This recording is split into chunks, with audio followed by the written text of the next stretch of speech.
I still remember the first time I met him. His name was Daniel, a quiet boy of 11 years old when I married his mother, Sarah. He had big brown eyes that seemed to carry the weight of the world on such small shoulders. Sarah was a single mother who had been through a painful divorce, and Daniel was the center of her universe. When I came into their lives, I knew I wasn't just marrying Sarah. I was taking on the responsibility of becoming a father figure to her son. I promised myself that I would be patient, supportive, and loving, no matter how difficult the journey might be. But what I didn't know was how complicated it can feel to step into the role of a father, especially when the child doesn't want you there. One of the first times I tried to bond with Daniel was at his baseball game. I had taken the afternoon off work, bought him a new mitt, and sat proudly in the bleachers.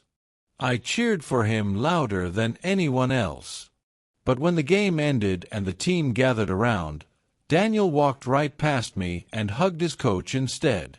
When his friends asked who I was, he said, "Oh, that's just my mom's husband. Not my stepdad, not my dad, not even my family.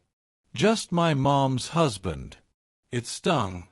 I smiled anyway, clapped him on the shoulder, and told him I was proud. Inside, though, I drove home with a heavy heart. I wanted so badly to be a part of his world, but he kept building walls higher and higher between us. A year later, Daniel was in high school.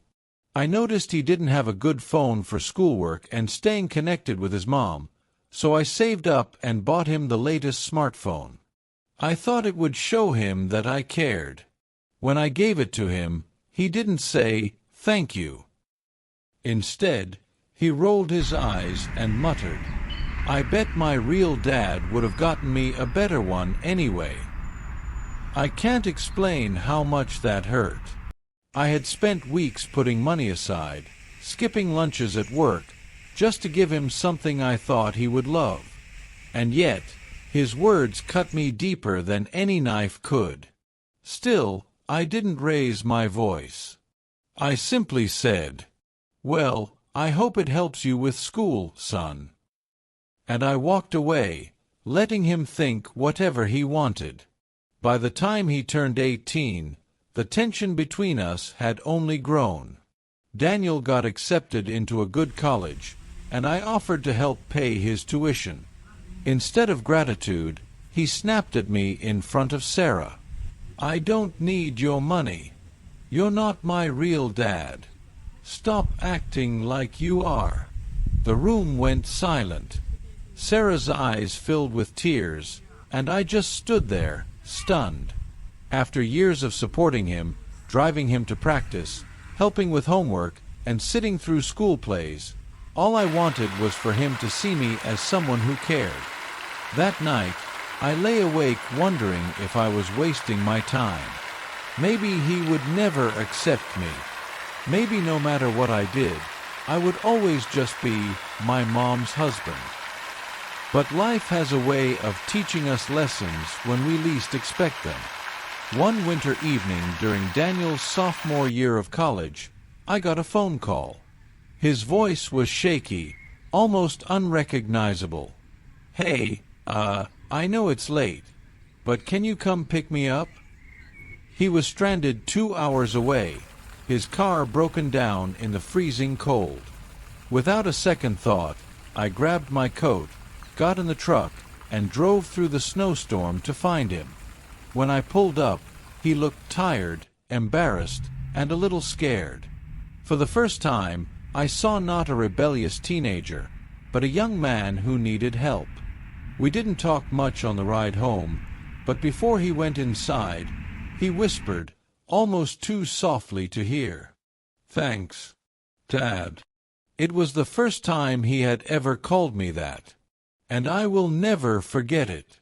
From that night on, something shifted between us. He started coming to me for advice.